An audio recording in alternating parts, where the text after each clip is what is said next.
5 tahun kehilangan suami berakhir dengan pengusiran kejam oleh mertua. Namun takdirku berubah total ketika kakakku datang dengan mobil mewah dan sebuah rahasia besar. Aku adalah ratu yang tahtanya dicuri. Sebelum kita mulai lebih lanjut, yuk, tekan tombol suka, serta tombol subscribe agar tidak ketinggalan kisah menarik lainnya. Dan jangan lupa absen asal kota Bapak Ibu di kolom komentar. Semoga rezeki kita semua dilancarkan, kesehatan kita diberkahi, dan keluarga kita selalu harmonis dalam lindungannya. Amin. 5 tahun adalah waktu yang terlalu lama untuk sebuah penantian tanpa kabar. Tetapi aku, Kinanti, telah menjalaninya dengan sepotong harapan tipis yang kubungkus rapat-rapat dalam kesederhanaan hidupku. Aku selalu meyakinkan diri bahwa Prasetyo, suamiku, menghilang karena alasan yang penting, bahwa ia pasti akan kembali, dan bahwa semua drama yang melingkupi rumah tangga kami ini hanyalah ujian sementara. Keyakinan itu adalah satu-satunya benteng yang membuatku tetap waras selama 5 tahun terakhir. Bahkan saat Bu Laksmi dan Pak Danu, mertuaku, memperlakukanku tak lebih dari bayangan yang tak diinginkan di rumah joglo mereka yang megah di Solo. Rumah itu sendiri adalah ironi yang menyakitkan. Sebuah karya seni arsitektur Jawa klasik dengan ukiran kayu jati yang rumit, dikelilingi taman rimbun yang terawat sempurna, mencerminkan kekayaan dan status sosial Bu Laksmi. Namun, bagi Kirana dan aku, rumah itu terasa seperti kurungan emas yang dingin. Kamar kami di sudut belakang adalah saksi bisu keheningan dan isolasi kami. Jauh dari kebisingan dan keramaian ruang utama tempat keluarga itu menerima tamu penting mereka. Aku tidak pernah mengeluhkan perlakuan itu, karena aku percaya, selama Kirana aman dan memiliki atap di atas kepalanya, aku bisa menahan apapun. Puncak dari semua kepura-puraan ini terjadi tepat setelah ulang tahun Kirana yang kelima. Kirana, putriku yang bermata bulat dan secerah mentari, telah tumbuh menjadi gadis kecil yang pintar dan lincah, selalu bertanya tentang ayahnya, dan aku harus terus mengulang kebohongan putih itu. Ayah sedang bekerja di tempat yang sangat jauh, sayang, mencari uang untuk Kirana. Senyum tulus Kirana setiap kali mendengar jawaban itu adalah cambukan lembut yang membuatku semakin membenci situasi ini, sekaligus semakin kuat untuk melindunginya. Pagi itu, udara terasa berat, bukan hanya oleh aroma melati yang selalu menyelimuti rumah itu, tetapi juga oleh ketegangan yang sudah kurasakan sejak kami bangun. Bu Laksmi memanggilku ke ruang tengah yang luas, tempat gebyok kuno berdiri angkuh. Ia duduk di kursi ukiran dengan punggung tegak, sementara Pak Danu duduk di sampingnya, memegang koran, wajahnya tertutup, seperti biasa berusaha menghindari kontak mata. Kinanti, suara Bu Laksmi dingin, memotong keheningan seperti pisau bedah. Ini sudah terlalu lama. Aku menelan ludah. Aku tahu kalimat itu akan datang, tetapi mendengarnya secara langsung selalu terasa seperti serangan tak terduga. Terlalu lama apanya, Bu? Tanyaku, berusaha menjaga nada suaraku tetap datar dan hormat. Jangan bodoh, desisnya, mengabaikan pertanyaan formalitasku. Sudah 5 tahun Prasetyo menghilang, tidak memberi kabar, tidak mengirim nafkah. Kamu adalah beban di rumah ini, dan anakmu dia semakin besar, semakin banyak bertanya.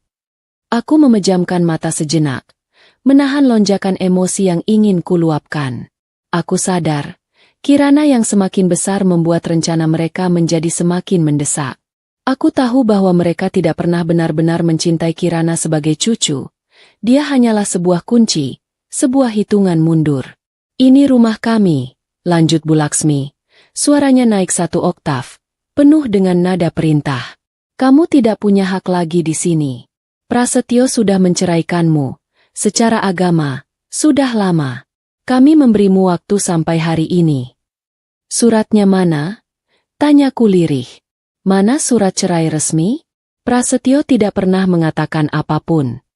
Aku tahu itu adalah perlawanan yang sia-sia, tetapi aku harus berjuang demi martabatku. Bu Laksmi tertawa, tawa pendek dan meremehkan yang membuat kulitku merinding. Kamu pikir kami akan repot-repot mengurus administrasi untuk wanita sepertimu? Perkataan kami sudah cukup. Sekarang, berkemaslah. Kamu dan anak pembawa sial itu, pergi dari sini. Kata, pembawa sial, terasa seperti tamparan telak. Selama 5 tahun aku menahan diri, Tetapi kata-kata itu menyentuh inti terdalamku.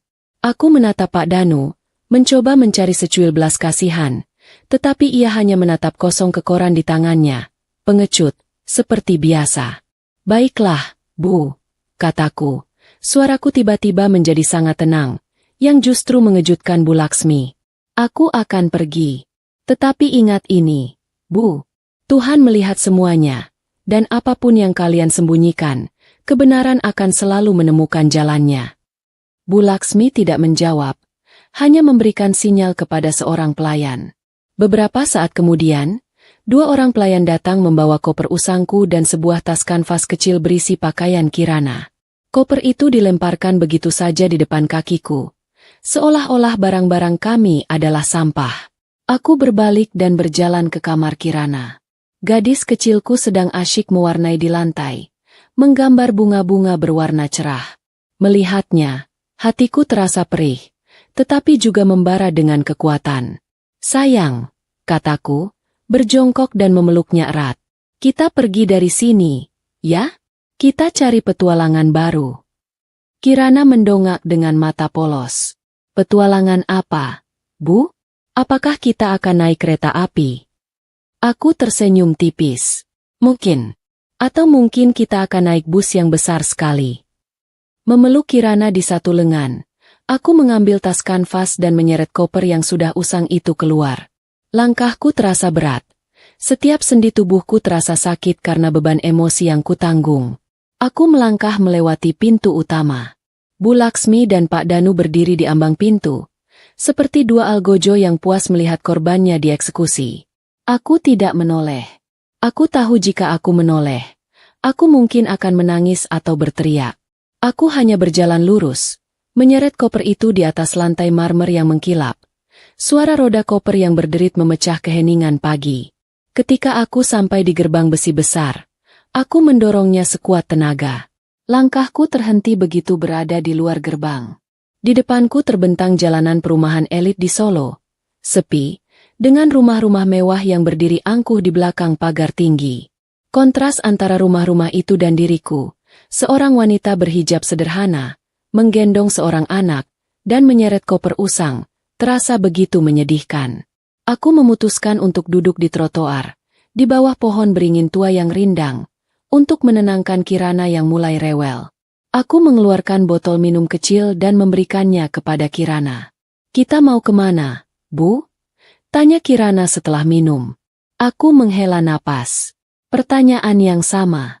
Kali ini, aku tidak punya jawaban bohong yang manis. Kita cari bus. Sayang, bus yang bisa membawa kita ke tempat yang lebih baik.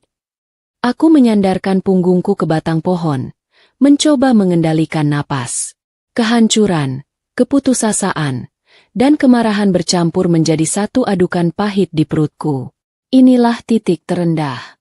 Di titik ini, rasanya aku bisa saja menyerah.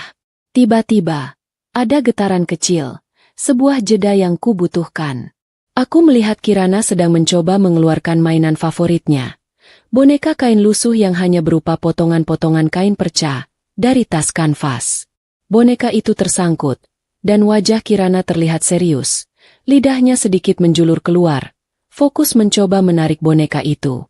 Melihat ekspresi serius itu, di tengah semua keputusasaan, aku tertawa kecil. Tawa yang terdengar sumbang di telingaku sendiri, tetapi tetap tawa. Aduh, anakku, bisikku sambil mengambil boneka itu dan membantunya menarik keluar. Boneka perca ini memang punya bakat drama, ya? Selalu memilih saat yang paling tidak tepat untuk menyangkut. Kirana ikut tertawa kecil, dan suasana tegangku sedikit melunak. Kirana memeluk boneka itu erat-erat.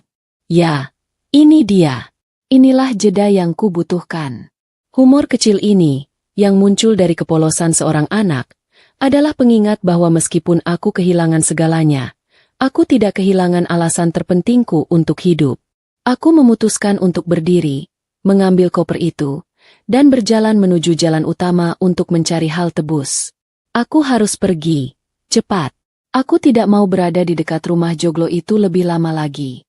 Saat itulah, tepat ketika aku menyeret koper beberapa meter dari gerbang rumah mertuaku, sebuah mobil mewah berwarna hitam legam meluncur pelan keluar dari gerbang.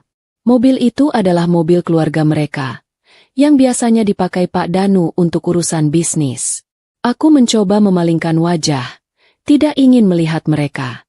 Tetapi, secepat kilat, pandanganku terpaku ke kursi belakang.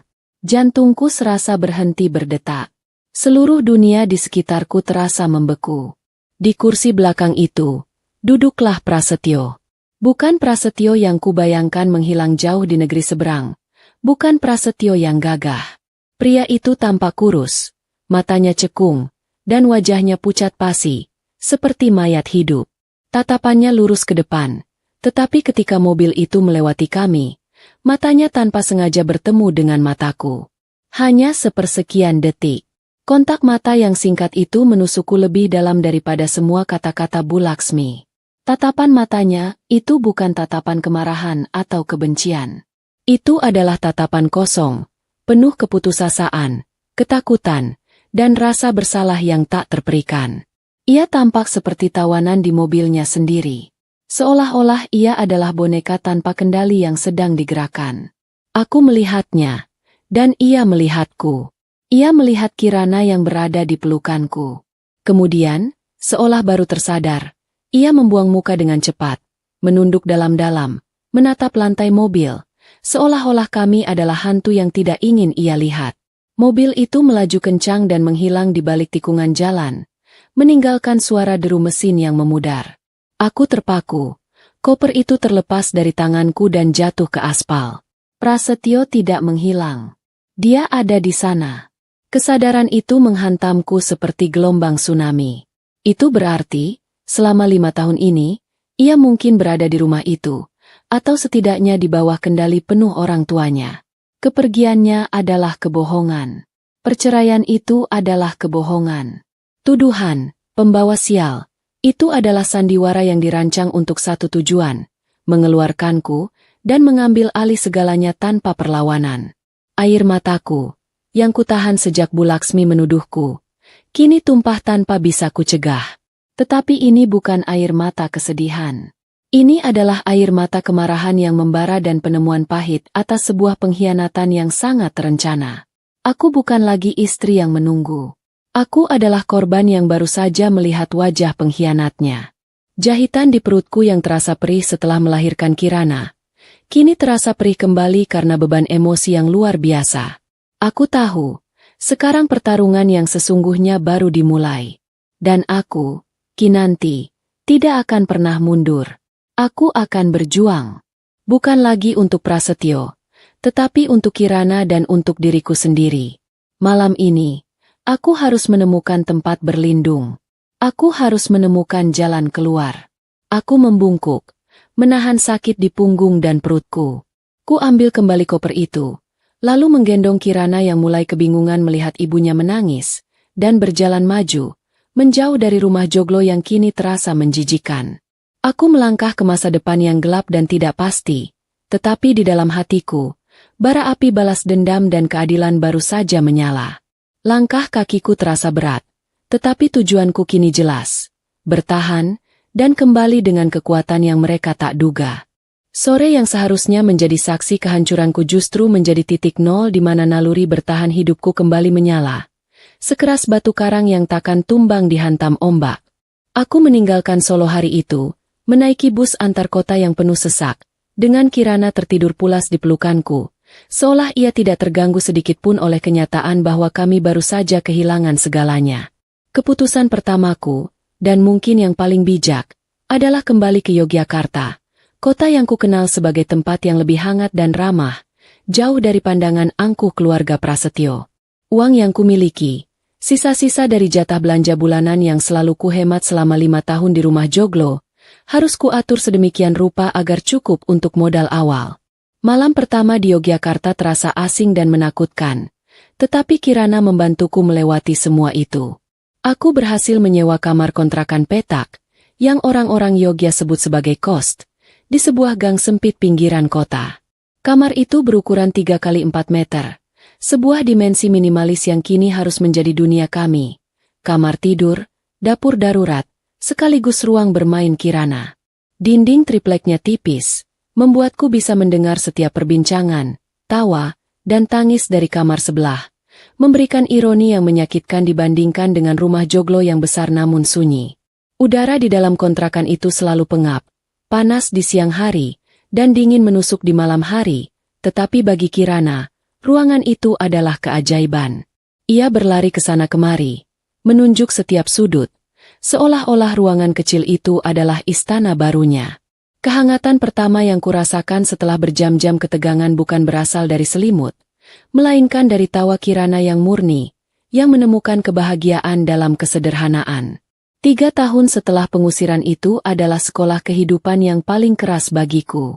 Aku tidak punya waktu untuk berduka atau meratapi pengkhianatan Prasetyo. Setiap detikku harus kugunakan untuk mencari uang, memastikan Kirana mendapatkan asupan gizi yang cukup. Tubuhku, yang tadinya terawat dengan baik selama menjadi istri Prasetyo, yang terisolasi, kini mulai menebal dan kasar.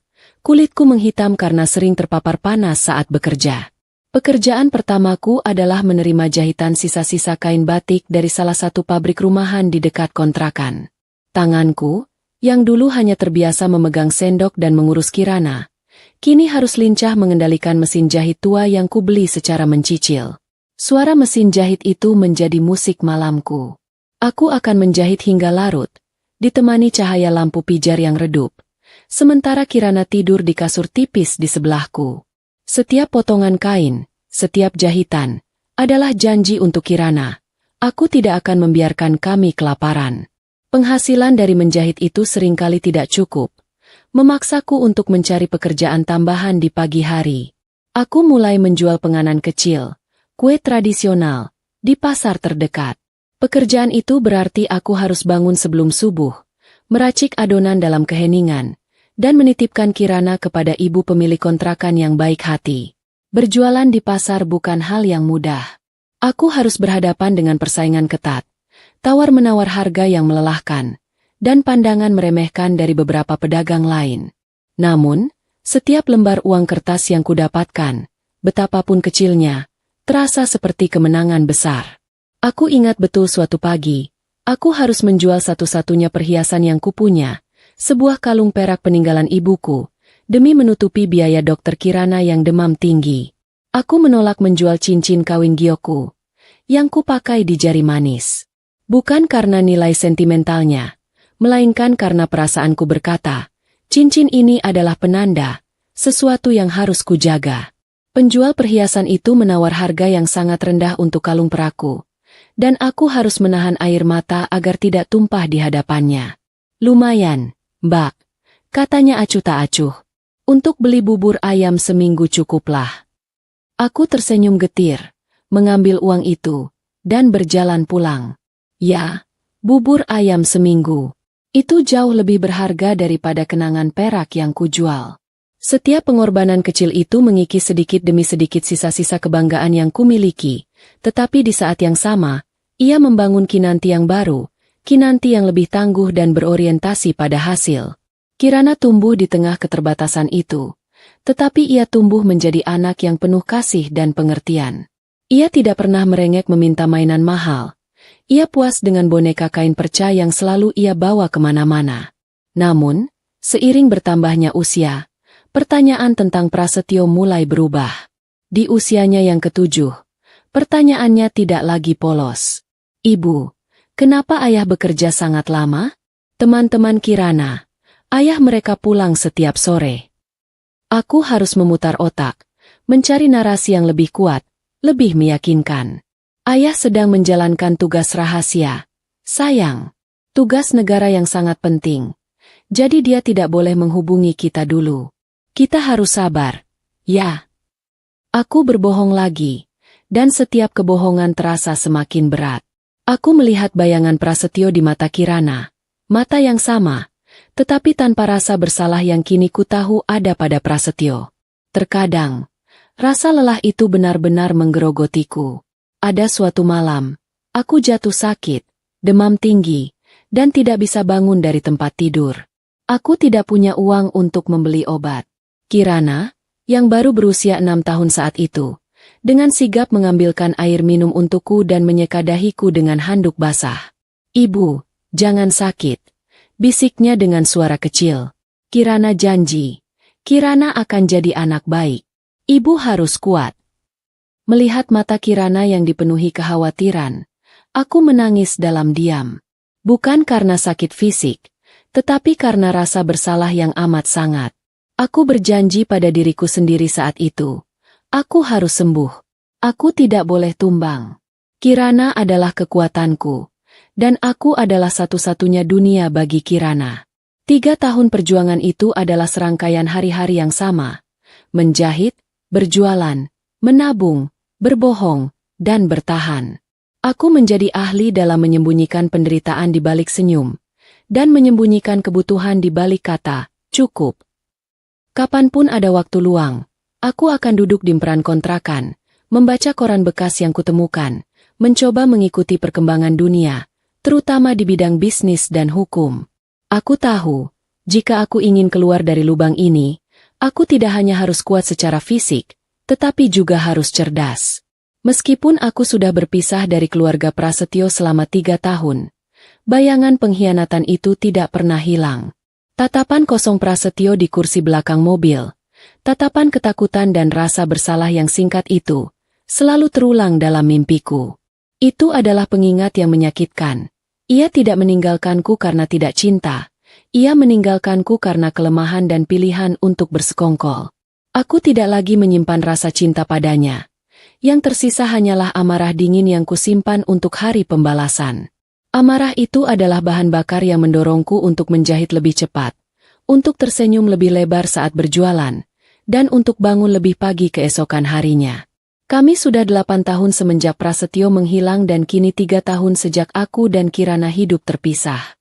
Kami sudah melewati batas. Aku tahu kami tidak bisa terus seperti ini. Kirana pantas mendapatkan yang lebih baik, dan aku pantas mendapatkan keadilan. Suatu sore yang sangat terik, setelah menghabiskan waktu menjahit pesanan kain batik yang besar, aku memutuskan untuk membawa Kirana ke jalan utama, sekadar untuk mencari angin. Kirana sudah kelas 2 sekolah dasar, dan ia semakin lincah dan bersemangat. Kami berdiri di halte bus yang ramai. Aku memegang erat tangan Kirana. Keringat membasahi pelipisku di balik kain kerudungku yang sudah lusuh dan pudar warnanya. Aku merasa sangat kecil. Hanya satu dari jutaan orang yang berjuang untuk bertahan hidup di kota besar ini. Tidak terlihat, tidak penting. Aku merogoh saku gamisku, menghitung sisa uang koin yang kumiliki. Cukup untuk membeli 2 bungkus es teh manis dan ongkos bus pulang. "Ibu, Kirana mau es," rengek Kirana, menarik-narik ujung bajuku. "Iya, sayang, sebentar ya. Nanti kita beli es di dekat rumah," bujuku sambil mencoba menenangkan Kirana. Aku menyandarkan tas besar berisi pesanan jahitan di sebelahku, mengamati kerumunan orang yang juga menunggu. Saat itulah, suara mesin mobil mewah yang halus dan elegan memecah kebisingan jalanan. Sebuah mobil sedan berwarna hitam legam, dengan kaca film yang sangat gelap dan logo merek Eropa yang mahal, melaju perlahan, kemudian berhenti total tepat di depanku. Aku berpikir mobil itu salah alamat.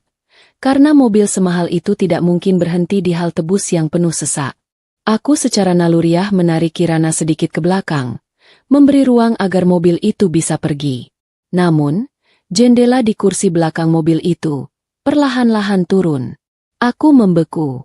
Cahaya matahari sore menyinari bagian dalam mobil, dan di sana, aku melihat sosok seorang wanita yang sangat elegan, mengenakan setelan rancangan desainer dan kerudung modern yang tertata rapi. Wajahnya dipoles riasan yang sempurna, dan tatapan matanya tajam, penuh wibawa.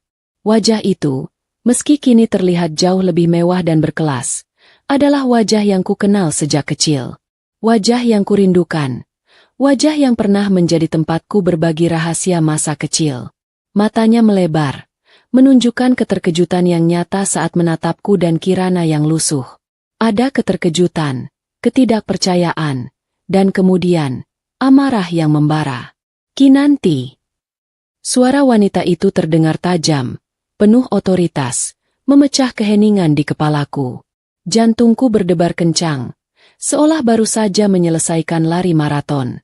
Itu Sekar, kakak perempuanku, yang ku tahu sangat sukses, tetapi sudah bertahun-tahun tidak kutemui.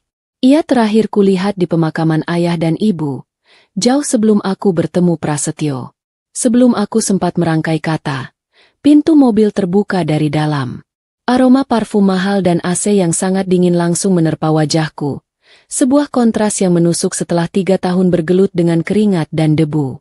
Cepat masuk, perintah Sekar. Nadanya tidak menerima bantahan.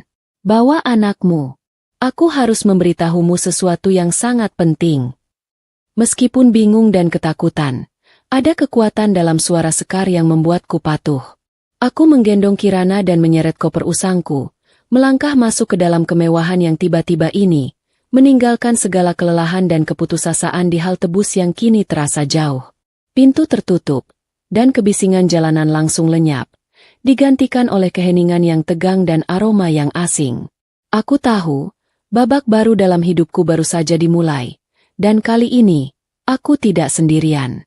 Udara dingin dari pendingin udara mobil mewah itu langsung menyergapku, menusuk kulitku yang lembab oleh keringat dan debu jalanan, seolah udara itu membersihkan sisa-sisa 3 tahun penderitaan secara instan.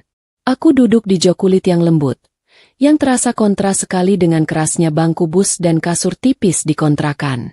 Di pelukanku, Kirana yang terkejut oleh kecepatan peristiwa ini, memeluk erat boneka perca lusuhnya dan menatap sekeliling dengan mata bulat penuh keajaiban. Aku merasakan ketegangan yang begitu besar, seolah aku baru saja melompat dari perahu kecil ke dalam kapal pesiar, dan aku belum tahu apakah aku akan tenggelam atau diselamatkan. Sekar, kakakku, duduk di sebelahku. Keheningannya terasa jauh lebih memekakan telinga daripada teriakan. Ia menatapku dari atas ke bawah, tatapan matanya tajam, menelusuri penampilanku, kerudung yang pudar, gamis rumahan yang lusuh, dan tanganku yang kasar bekas pekerjaan menjahit dan berjualan. Aku tahu persis apa yang ada di pikirannya, dan rasa maluku meluap, tetapi ada pula kemarahan yang tertahan, kemarahan karena harus menunjukkan kelemahan di hadapan satu-satunya keluarga yang tersisa. Mobil itu melaju membelah kemacetan sore Yogyakarta, jauh lebih cepat dan mulus daripada kendaraan lain di jalan. Ya Tuhan, Kinanti, akhirnya Sekar bersuara. Suaranya pelan tetapi mengandung gejolak emosi. Apa yang terjadi padamu? Aku mencarimu ke alamat rumah joglo itu, dan tetangga bilang kamu sudah pergi bertahun-tahun. Aku mengira kamu sudah aman. Kamu benar-benar diusir. Aku menunduk. Tidak sanggup bertemu tatapannya. Aku hanya bisa mengangguk pelan. Panjang ceritanya. Kak, aku diusir sejak Kirana berumur 5 tahun. Tiba-tiba, Kirana, yang duduk diam sejak tadi, menunjuk ke langit-langit mobil yang beratap kaca. Ibu, lihat, di atas ada bintang-bintang. Tapi ini belum malam. Aku melihat ke atas.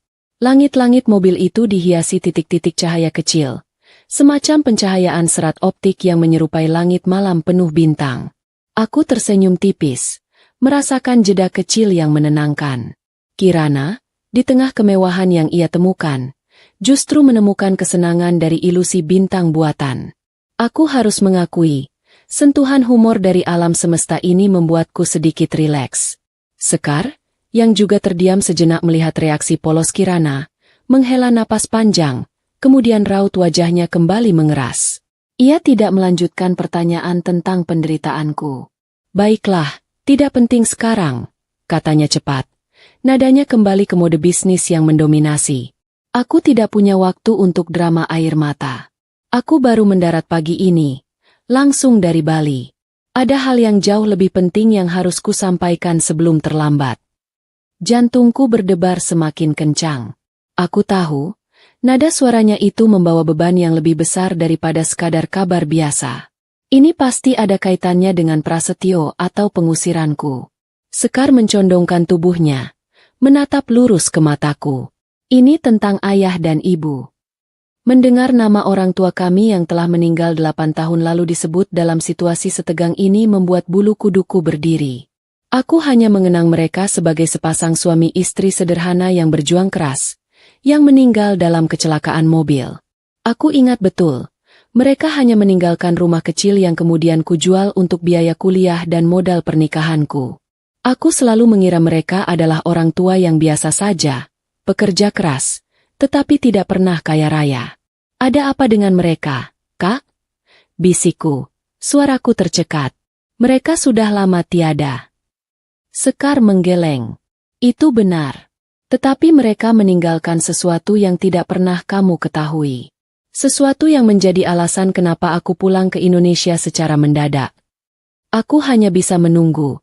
Seluruh tubuhku terasa kaku. Kinanti, Sekar memulai. Suaranya kini melunak sedikit, tetapi tetap serius. Ayah dan ibu mereka bukan orang biasa. Mereka adalah pengusaha yang sangat sukses. Mereka adalah pemilik jaringan butik hotel dan studio batik paling elit di Jawa dan Bali. Kekayaan mereka, jika dihitung saat ini, bernilai triliunan. Kepalaku pusing. Triliunan. Tidak mungkin. Protesku otomatis. Kami hidup sederhana sekali. Kak, ibu tidak pernah memakai perhiasan mahal. Ayah hanya punya mobil tua. Rumah kami kecil sebelum kujual. Sekar tersenyum pahit. Itu adalah topeng. Kinanti. Sebuah sandiwara yang mereka rancang dengan sangat hati-hati. Mereka membangun bisnis itu dari nol. Tetapi mereka takut. Mereka takut jika kamu tumbuh dalam kemewahan. Kamu akan menjadi lemah, manja, dan paling penting, kamu akan menjadi target bagi orang-orang jahat yang hanya mengincar harta. Air mata mulai menggenang di pelupuk mataku, bukan karena harta itu, tetapi karena pengorbanan yang begitu besar dari orang tuaku, yang kusangka tidak punya apa-apa. Mereka telah melindungiku bahkan dari bayangan kekayaan itu sendiri. Sekar melanjutkan, nadanya kini beralih ke penjelasan yang rumit. Saat mereka meninggal, seluruh aset itu dibekukan. Mereka tidak memberikannya langsung kepadamu. Ayahmu, dia sangat cerdas. Dia takut kamu akan bertemu pria yang salah, seperti yang sudah terjadi, yang akan memanfaatkanmu. Jadi, dia membuat surat wasiat yang sangat ketat. Aku mendengarkan dengan saksama, mulai menyadari betapa rumitnya jaring laba-laba yang kumasuki. Seluruh aset itu disimpan dalam dana perwalian, dan aku ditunjuk sebagai wali amanat tunggal. Hanya aku yang bisa mengelolanya. Dan dana itu hanya bisa dicairkan sepenuhnya kepadamu, Kinanti, sebagai ahli waris tunggal, setelah 2 syarat terpenuhi. Syarat apa? Tanyaku. Kini sudah bisa mengendalikan diri, fokus pada informasi. Sekar menatap Kirana, lalu kembali menatapku. Pertama, kamu harus menikah secara sah. Itu adalah bukti kematangan emosional. Kedua, kamu harus melahirkan seorang anak, seorang pewaris kedua. Itu adalah bukti kamu sudah memiliki keluarga dan stabilitas. Dunia terasa berputar. Pernikahan, anak, Prasetyo, Kirana. Sekarang semuanya masuk akal. Semua kepingan teka-teki itu mulai menyatu dalam gambaran yang mengerikan. 5 tahun perlakuan dingin di rumah joglo, pengusiran yang direncanakan, Prasetyo yang terlihat seperti tawanan, semua itu berakar dari wasiat orang tuaku. Mereka tidak menungguku, mereka menunggu Kirana. Kirana adalah kunci yang membuka brankas triliunan itu. Ayahmu berpikir, Sekar menyimpulkan dengan nada penuh ironi, bahwa dengan menikah dan memiliki anak, kamu akan lebih bijak dan memiliki seseorang untuk dilindungi. Niat baiknya justru menjadi celah besar yang dimanfaatkan oleh iblis. Mobil mewah itu berhenti sejenak di lampu merah. Aku melihat pantulan wajahku di kaca jendela yang gelap. Wajah Kinanti yang lusuh, diapit oleh mobil-mobil lain yang tampak biasa. Aku, di dalam mobil mewah ini, ternyata adalah pewaris tahta yang sedang diburu. Bu Laksmi dan Pak Danu. Aku memulai, suaraku tenang. Mereka tahu, kan? Mereka tahu tentang kekayaan ini, dan mereka tahu syaratnya. Tentu saja, jawab Sekar. Nada suaranya kini mengandung kebencian yang nyata. Ayah Prasetyo, Pak Danu, pernah menjadi rekan bisnis kecil ayah kita dulu. Ayah memutus hubungan kerjasama karena dia tidak jujur. Jelas mereka melacakmu, tahu siapa kamu, dan menunggu dengan sabar sampai kamu menikah dan hamil. Mereka menunggumu melahirkan Kirana. Kesadaran itu adalah tamparan yang lebih menyakitkan daripada pengusiran. Pernikahanku, yang kukira didasari cinta, hanyalah kontrak bisnis yang berlumuran kepalsuan. Prasetyo, suamiku, adalah aktor yang dibayar untuk memainkan peran. Rasa mual yang hebat menjalar di perutku. Bukan karena lapar, tetapi karena realitas yang baru saja kucerna. Kirana, anakku, adalah target, bukan anugerah bagi mereka. Kamu harus kuat, Kinanti, kata Sekar, seolah membaca pikiranku. Waktu perwalianku akan segera berakhir, tepat saat Kirana, pewaris kedua, berumur 8 tahun. Aku pulang untuk menyerahkan segalanya kepadamu. Tapi sebulan lalu, aku menerima kabar yang mengubah segalanya. Kabar yang membuatku tahu bahwa mereka tidak hanya ingin mengambil hartamu, tetapi juga menghancurkan hidupmu. Aku mengangguk. Mataku kini menyala. Kehancuran batin karena pengkhianatan telah berganti menjadi tekad baja. Aku tidak hanya ingin mengambil kembali hartaku. Aku ingin menghukum mereka yang telah mencurinya dan memaksaku menjalani 3 tahun penderitaan. Mobil itu berbelok memasuki area kompleks apartemen mewah yang menjulang tinggi di pusat kota. Aku menatap keluar jendela, ke gedung-gedung tinggi yang seolah menantang langit. Di dalam mobil ini, aku menemukan kembali bukan hanya kekayaan, tetapi juga martabat yang telah lama hilang. Sekarang dengarkan baik-baik, kata Sekar, meraih tanganku. Mulai saat ini, kamu bukan lagi Kinanti yang tersesat. Kamu adalah ahli waris tunggal dari semua ini. Dan kita akan mengambil kembali semua yang menjadi milikmu, sehelai demi sehelai. Keselamatan yang tiba-tiba datang menusukku dengan rasa bersalah yang tajam, seolah aku baru saja melarikan diri dari medan perang, meninggalkan versi diriku yang lusuh di hal tebus. Aku kini berada di tempat tinggal Sekar, sebuah unit mewah di lantai teratas gedung pencakar langit, jauh di atas kota yang hiruk-pikuk. Lantai marmer dingin, perabotan minimalis yang mahal, dan dinding kaca menyuguhkan pemandangan lampu-lampu kota yang berkelip. Sebuah pemandangan yang tak pernah kubayangkan bisa kunikmati lagi. Aku membiarkan Kirana, yang kini terbangun dan terpesona, bermain di karpet tebal sambil memeluk boneka percanya, seolah boneka itu adalah satu-satunya jembatan antara masa lalunya yang miskin dan masa depannya yang tak terduga. Setelah mandi air hangat dan mengganti pakaian dengan baju rumahan yang bersih dan baru yang disiapkan Sekar, aku duduk menghadap kakakku. Kenyamanan fisik itu tidak mengurangi gejolak emosi di dadaku, justru membuat pikiranku lebih jernih untuk menyerap kebenaran yang lebih gelap.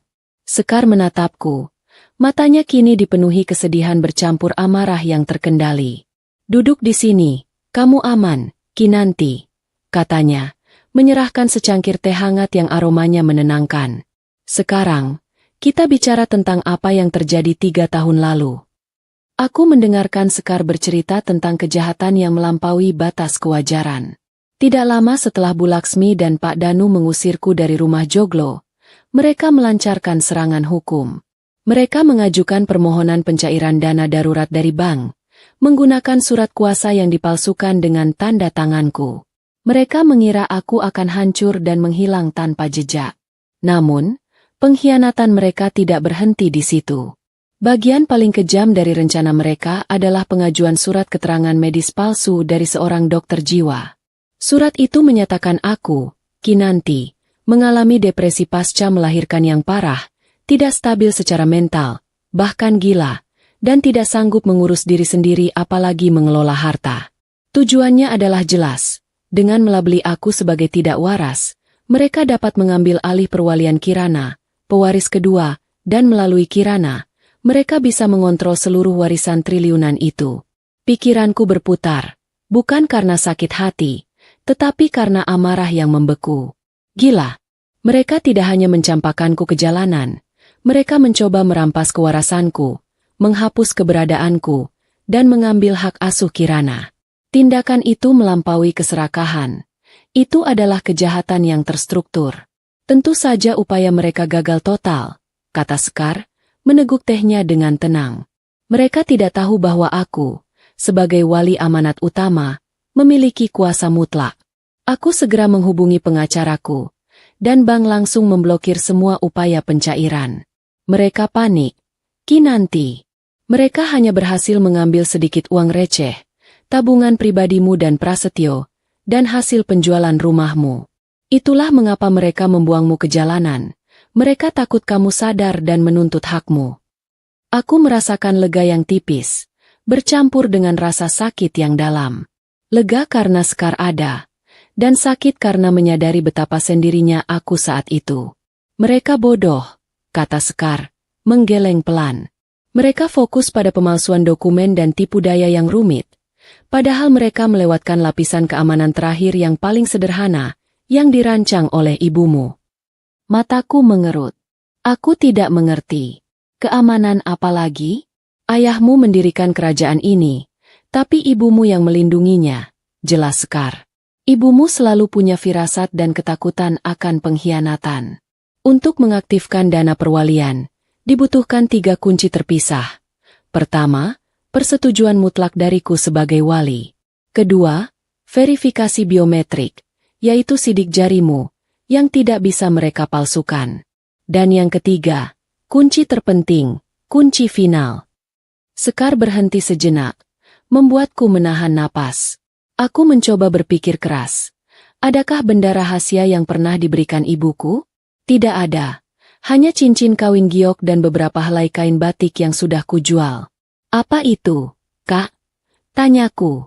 Sekar tersenyum tipis. Senyum yang mengandung rasa haru dan bangga.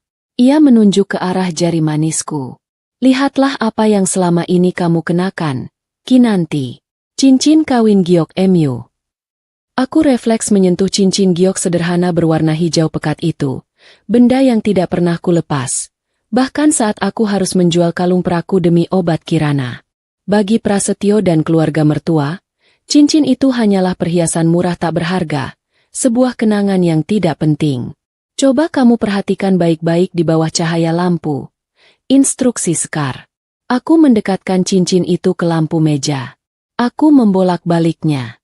Di bagian dalam cincin, di bawah lapisan giok, ada ukiran yang sangat halus.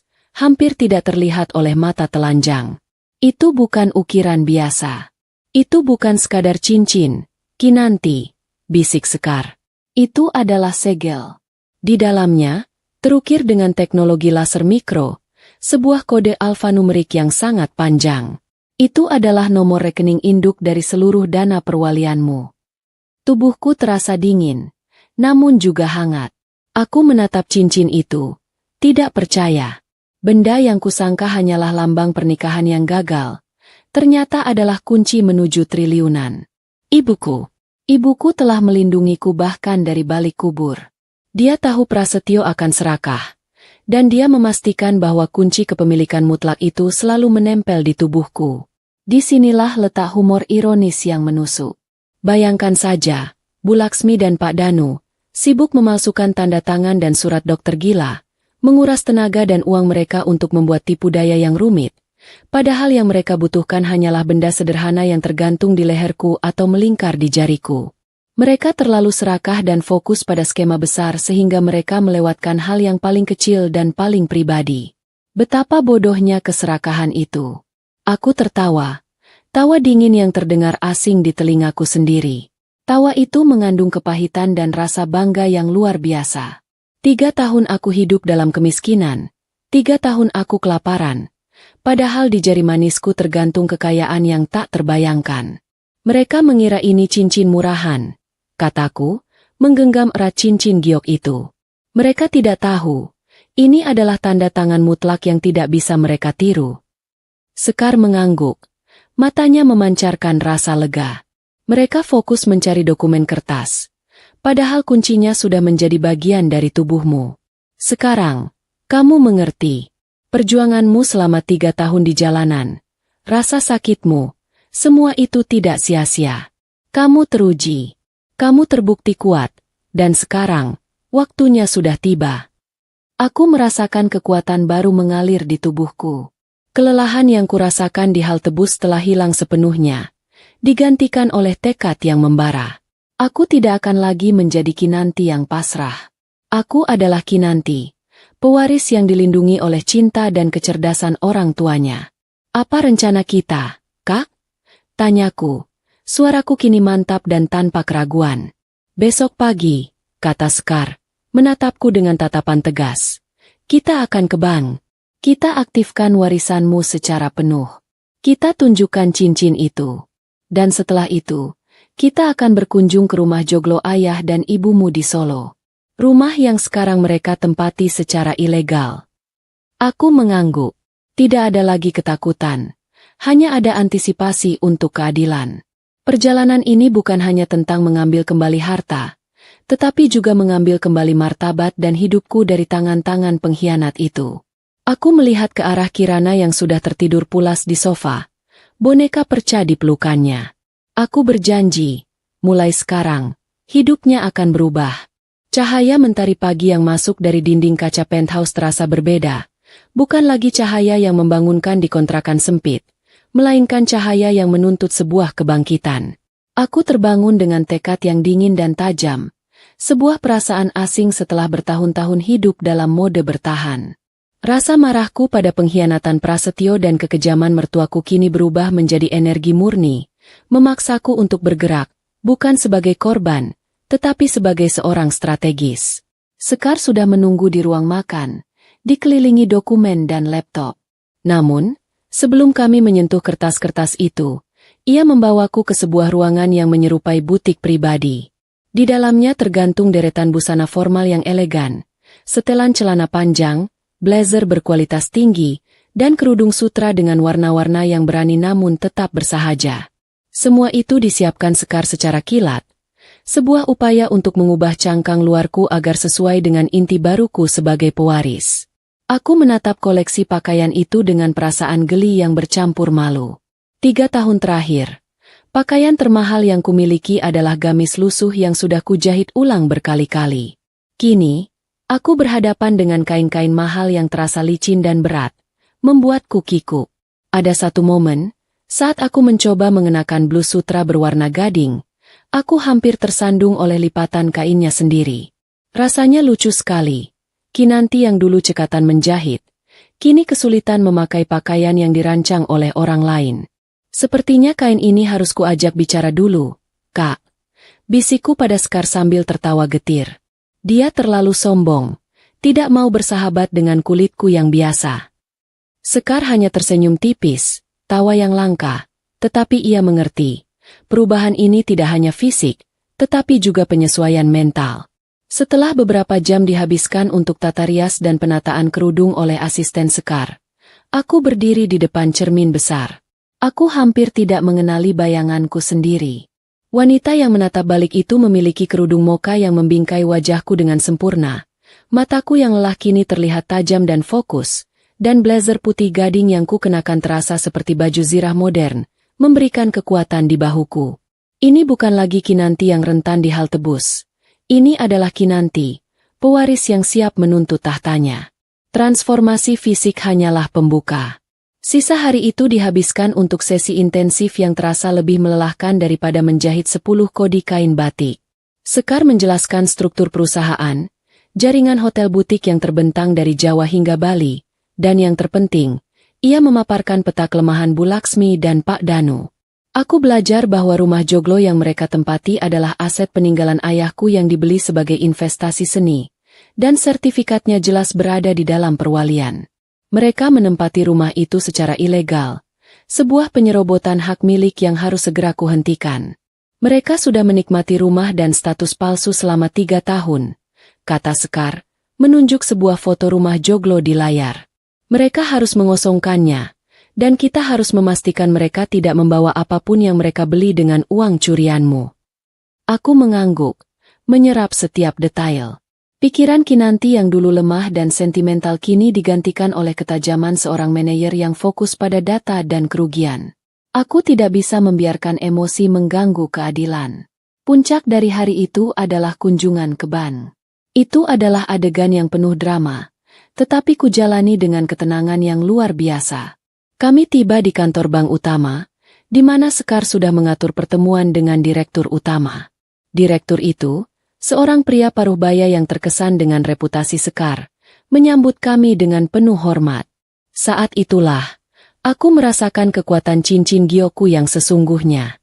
Aku duduk di kursi empuk kantor direktur, dan saat tiba waktunya untuk verifikasi, aku meletakkan ibu jariku di pemindai biometrik. Kemudian, atas permintaan Sekar, aku mengangkat tangan kananku, menunjukkan cincin kawin Gyoku, segel, rahasia. Direktur itu tertegun. Wajahnya menunjukkan keterkejutan saat ia memasukkan kode mikro yang tersembunyi di dalam cincin itu ke dalam sistem. Dalam hitungan detik, layar di depannya menampilkan grafik dana perwalian yang nilainya membuatku hampir lupa bernapas. Proses itu berjalan mulus. Warisan triliunan itu, yang selama ini beku dan terlindungi, kini sepenuhnya berada di bawah kendaliku. Selamat, Nona Kinanti, kata direktur itu, berdiri dan menjabat tanganku dengan hormat yang nyata. Dana perwalian almarhum Tuan dan Nyonya kini telah aktif sepenuhnya atas nama Anda. Aku menarik tanganku, merasakan dinginnya giok di jari manisku.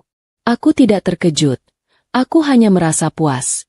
Prasetyo dan keluarganya telah kalah dalam permainan yang bahkan tidak mereka mengerti aturannya.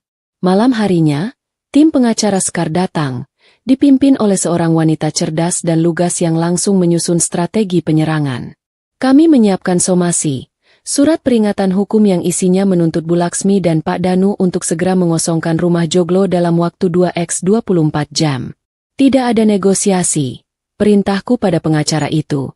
Suaraku terdengar tegas dan asing di telingaku sendiri. Sita semua aset yang dibeli dengan uang hasil curian dari rekeningku. Dan persiapkan gugatan untuk percobaan penipuan dan pemalsuan dokumen. Aku melihat foto Prasetyo di laptop Sekar. Wajahnya yang pucat dan mata ketakutan itu mengingatkanku pada adegan di mobil kemarin. Aku tahu, ia adalah korban kelemahan dan keserakahan, tetapi ia tetap seorang pengkhianat yang harus menanggung konsekuensinya. Pengakuan maafnya tidak akan cukup untuk menutupi 3 tahun penderitaanku dan Kirana. Aku menghabiskan malam itu dengan duduk di balkon penthouse, memandangi lampu-lampu kota yang tampak seperti permadani yang berkilauan. Kirana tidur nyenyak di kamar yang mewah, boneka perca di pelukannya. Dari titik tertinggi ini, aku merenungkan perjalananku, dari kontrakan petak, ke mobil mewah, ke kursi direktur bank, dan kini, ke puncak kemarahan yang dingin. Aku bukan lagi Kinanti si tukang jahit dari kos sempit. Aku adalah seorang pemimpin, seorang pewaris, dan seorang ibu yang siap melakukan apapun untuk keadilan anaknya. Besok, Fajar akan membawa kami ke Solo. Besok, sandiwara keluarga itu akan berakhir. Saat aku dan Sekar duduk di penthouse yang tenang, menyusun setiap langkah hukum dengan ketenangan seorang jenderal, jauh di Solo, rumah joglo mewah milik orang tuaku yang kini ditempati secara ilegal oleh keluarga Prasetyo, mulai terasa seperti peti mati yang tertutup rapat. Mereka hidup dalam gelembung kepura-puraan selama 3 tahun, membiarkan diri mereka menikmati furnitur mahal dan status sosial palsu yang dibangun di atas uang hasil pengkhianatan. Kini, gelembung itu mulai pecah, dan udara dingin realitas menyergap mereka. Bu Laksmi adalah yang pertama merasakan suhu yang berubah. Kegelisahannya selama ini hanyalah sebatas kekhawatiran sosial. Bagaimana menjaga agar tetangga tidak tahu bahwa Prasetyo tidak pernah benar-benar bekerja, atau bagaimana menutupi utang kartu kredit yang menumpuk. Tetapi, dalam beberapa hari terakhir, masalah itu menjadi jauh lebih nyata. Rekening bank mereka, tempat mereka menyimpan sisa-sisa uang yang mereka curi dariku, tiba-tiba dibekukan tanpa penjelasan. Usaha rintisan Pak Danu, yang seharusnya menjadi penyelamat finansial, ternyata hanya lubang pembuangan uang yang tidak menghasilkan apa-apa. Rumah yang tadinya menjadi lambang kesuksesan, kini terasa seperti penjara yang mencekik. Bu Laksmi mondar-mandir di ruang tengah. Langkahnya cepat dan gelisah, kontras dengan sofa kulit impor yang mahal yang ia injak. Kerutan di dahinya semakin dalam, tak lagi bisa disembunyikan oleh riasan mahal yang kini mulai sulit ia dapatkan. Ia terus mengomel pada Pak Danu, yang duduk di sofa, memijat pelipisnya dengan mata tertutup, mencoba memikirkan jalan keluar yang tidak pernah ada. Kita sudah tidak punya waktu lagi, Danu. Desis Bu Laksmi, suaranya tajam. Cicilan mobil itu jatuh tempo besok. Dari mana kita dapat uang? Semua aset kita di bank diblokir. Ini pasti pekerjaan wanita gila itu, atau si Sekar. Pak Danu membuka matanya perlahan. Wajahnya lelah dan pucat. Ia baru saja mendapat telepon dari rekan bank lamanya. Kabar buruk itu seperti palu godam. Sekar sudah kembali, kata Pak Danu. Suaranya serak dan berat, tanpa energi untuk berbohong lagi. Dia datang 2 hari lalu. Dia menemui direktur utama bank. Dan ya, dia sudah mengaktifkan dana perwalian itu. Anak itu, Kinanti, sudah memenuhi semua syarat wasiat. Bu Laksmi terdiam seketika. Ekspresinya berubah dari marah menjadi horor murni. Semua rencananya, semua pengorbanannya selama 5 tahun, memperlakukan aku seperti sampah, mengusirku, memalsukan dokumen, semuanya sia-sia. Mereka hanya mendapatkan sisa-sisa dan kini, kejatuhan total. Tapi bagaimana mungkin? Pekik Bu Laksmi, suaranya gemetar. Wanita itu, dia pasti sudah hancur di jalanan. Kita sudah pastikan dia diusir. Dan kita bilang dia gila. Sekar pasti tidak bisa menemukannya. Justru itu masalahnya, balas Pak Danu, melempar remote ke atas meja kopi. Kalau Kinanti tidak ditemukan, Sekar sebagai wali amanat bisa mengambil alih semuanya. Kalau Sekar menemukannya, dan kurasa dia sudah menemukan Kinanti, kita tamat. Di sudut ruangan, Prasetyo, yang selama ini menjadi bayangan, tiba-tiba tertawa. Tawa kering, putus asa, yang membuat Bu Laksmi dan Pak Danu terlonjak. 5 tahun di bawah kendali orang tuanya, Prasetyo telah menjadi pria yang hancur. Matanya selalu merah karena kurang tidur dan didera rasa bersalah. Ia bekerja di perusahaan ayahnya tanpa gaji, hanya diberi uang saku, sebuah boneka yang terikat tali. Sia-sia, ulang Prasetyo, berdiri mendadak dan menendang kursi di dekatnya hingga jatuh. Semua ini sia-sia. Untuk apa aku meninggalkan istriku? Untuk apa aku meninggalkan Kirana yang baru lahir? Aku hidup seperti mayat hidup di rumah ini, mengikuti semua sandiwara kalian. Bu Laksmi mendekatinya, mencoba meraih lengannya. Jaga mulutmu, Prasetyo. Itu semua demi kebaikanmu. Kita sudah bilang, setelah uangnya cair, kamu bisa menjemput mereka. Bohong, teriak Prasetyo, membanting vas keramik kecil hingga pecah berkeping-keping. Itu adalah kali pertama ia meledak dalam 3 tahun terakhir. Kebaikan apa? Hidup dalam ketakutan setiap malam? Aku melihatnya. Aku melihat Kinanti dan Kirana di pinggir jalan malam itu. Wajah Prasetyo basah oleh air mata dan penyesalan. Ia menceritakan kembali adegan yang kulihat di bab 1, tetapi dari sudut pandangnya. Bagaimana ia dipaksa diam oleh orang tuanya, bagaimana ia ditahan di dalam mobil, dilarang keluar, dan bagaimana wajah Kinanti dan Kirana yang hancur terus menghantuinya. Aku melihatnya, Bu. Isak Prasetyo jatuh berlutut di lantai. Aku melihat Kinanti menggendong anakku sendiri. Kehujanan. Dan kalian bilang itu bagian dari sandiwara. Kalian bilang dia akan baik-baik saja. Aku seharusnya lari bersamanya malam itu. Aku ayah yang jahat. Pak Danu dan Bu Laksmi terdiam. Panik melihat kondisi putra mereka. Kata-kata Prasetyo adalah cerminan kegagalan mereka yang paling nyata. Mereka berhasil membuat Prasetyo menjadi pengkhianat. Tetapi mereka gagal membuatnya bahagia. Tiba-tiba, suara bel pintu yang keras memecah keheningan di rumah itu. Ding dong. Bel itu berbunyi 2 kali. Tegas dan tidak sabar. Ketiga orang di ruangan itu membeku. Mereka saling pandang dengan ngeri. Tamu tidak pernah datang tanpa pemberitahuan di lingkungan elit itu. Mereka tahu. Mereka tahu ini bukan sekadar kurir paket biasa. Pak Danu, dengan sisa-sisa keberaniannya, berjalan menuju pintu. Bu Laksmi mengikutinya. Wajahnya seputih kapur. Di ambang pintu berdiri seorang kurir berseragam yang rapi, memegang amplop coklat besar dengan logo firma hukum yang sangat terkenal dan mahal, tim pengacara Sekar. Dengan Bapak Danu? Tanya kurir itu datar. Iya, saya. Jawab Pak Danu. Tangannya gemetar saat menerima amplop itu dan menandatangani tanda terima. Kurir itu pergi tanpa banyak bicara, meninggalkan amplop coklat itu di tangan Pak Danu, yang terasa seperti memegang bom waktu. Bu Laksmi merampas amplop itu dengan kasar, merobeknya, dan mengeluarkan selembar kertas tebal yang berisi kop surat resmi. Matanya membelalak membaca baris pertama. Somasi peringatan pertama. Peringatan apa?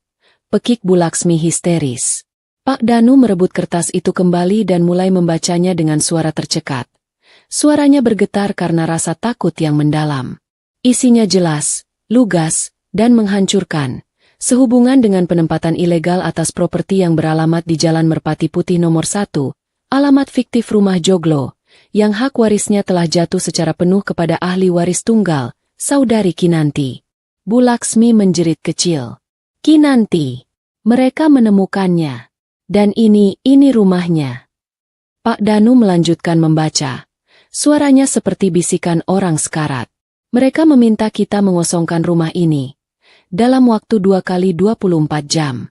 Jika tidak, mereka akan menempuh jalur hukum dengan tuduhan penyerobotan lahan, pemalsuan, dan percobaan penipuan. Kertas itu terlepas dari tangan Pak Danu. Mereka hancur. Bukan hanya uang, tetapi rumah yang menjadi simbol kekayaan palsu mereka juga akan hilang. Namun, di tengah kehancuran itu, Bu Laksmi masih sempat menunjukkan kebodohan kecilnya yang menggelikan. Bu Laksmi melihat ke sekeliling ruang tengah. Matanya liar, bukan mencari rencana kabur, tetapi mencari barang. Kita harus cepat. Aku harus mengemasi guci keramik yang kubeli di pameran. Dan sofa kulit ini. Harganya mahal. Itu tidak boleh disita. Aku, yang tahu dari laporan Sekar bahwa guci dan sofa itu dibeli dengan uang curian dari rekeningku, hampir bisa tertawa pahit membayangkan betapa piciknya pikirannya. Kekayaan triliunan di ujung tanduk, tetapi ia sibuk mengkhawatirkan guci keramik. Pak Danu menatap istrinya dengan tatapan kosong. Kabur kemana? Sukma? Semua rekening kita sudah diblokir. Kita tidak punya apa-apa lagi. Prasetyo yang masih di lantai bangkit perlahan. Ia menatap orang tuanya yang panik, lalu menatap amplop somasi di lantai. Wajahnya kini tidak lagi dipenuhi ketakutan, tetapi oleh sebuah keputusan yang dingin dan baru. Tamat, katanya pelan. Suaranya tenang namun mengandung kepastian yang menakutkan. Permainan kita sudah tamat. Malam itu dihabiskan dalam teror dan keputusasaan. Bu Laksmi menangis histeris sambil mengemasi barang-barang palsunya. Sementara Pak Danu mondar-mandir mencoba menelepon koneksi yang tidak mau mengangkat. Dan Prasetyo, ia mengunci diri di kamarnya, menatap dinding, menunggu fajar tiba, dengan rencana penebusannya yang baru saja terbentuk.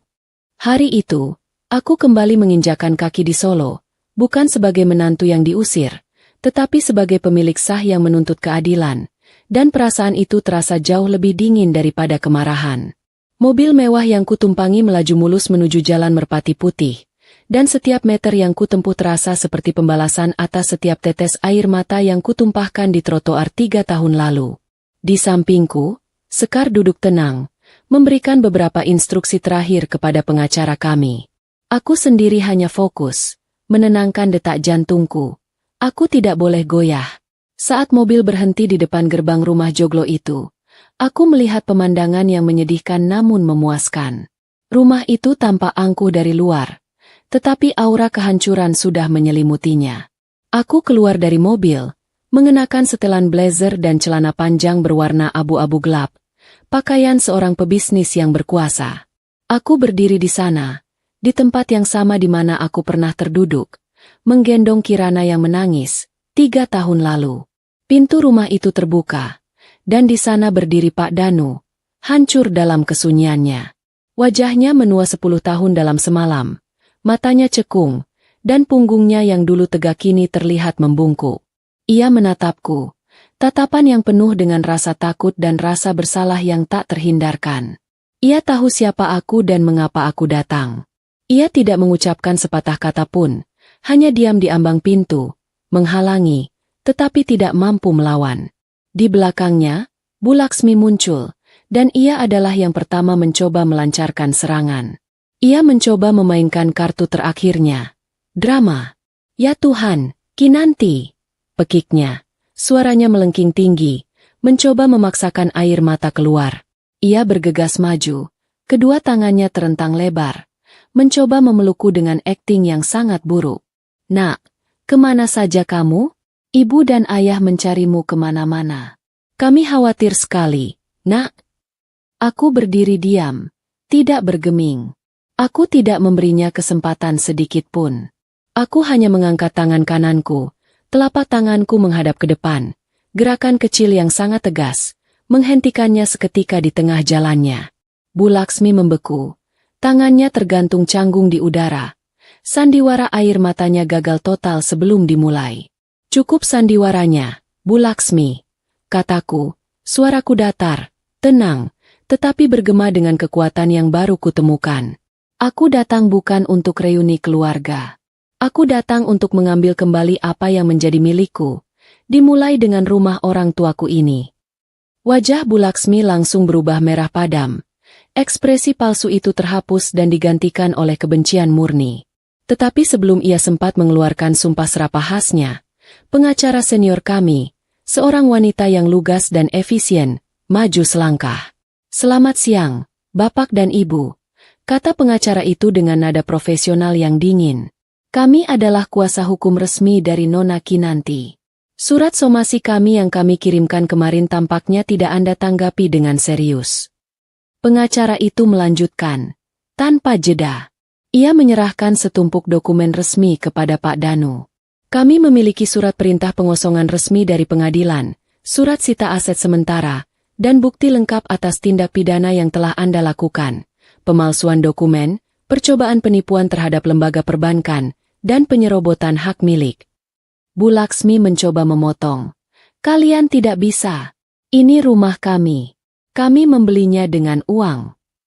"Kami sarankan Anda diam, Ibu Laksmi," potong pengacara itu, lebih tegas. "Kami sudah mengantongi semua bukti pembelian Anda. Anda membelinya menggunakan dana dari rekening gabungan klien kami dan putra Anda, yang Anda kuras secara ilegal sehari setelah pengusiran. Kami memiliki catatan transaksi lengkapnya." Penjelasan itu membungkam Bu Laksmi seketika. Ia terhuyung mundur, seolah baru saja dipukul di ulu hati. Rasa malu dan kekalahan menyelimutinya. Mereka tidak lagi punya tempat untuk bersembunyi. Saat itulah, dari tangga di ruang tengah, Prasetyo muncul. Ia berjalan perlahan, tubuhnya kurus, wajahnya kuyu, tampak seperti puing-puing seorang pria. Matanya hanya tertuju padaku. "Kinanti," bisiknya. Namanya terdengar seperti doa yang menyakitkan. Aku menoleh. Aku menatap pria yang pernah kucintai. Pria yang meninggalkan kami demi harta. Ia tampak hancur. Tetapi aku menahan rasa iba. Aku menatapnya dari atas ke bawah, melihat kelemahannya yang telanjang. Pengacara itu melanjutkan, menatap jam tangannya. "Klien kami masih berbaik hati. Anda punya dua pilihan. Anda berkemas dan meninggalkan rumah ini dalam waktu 24 jam ke depan.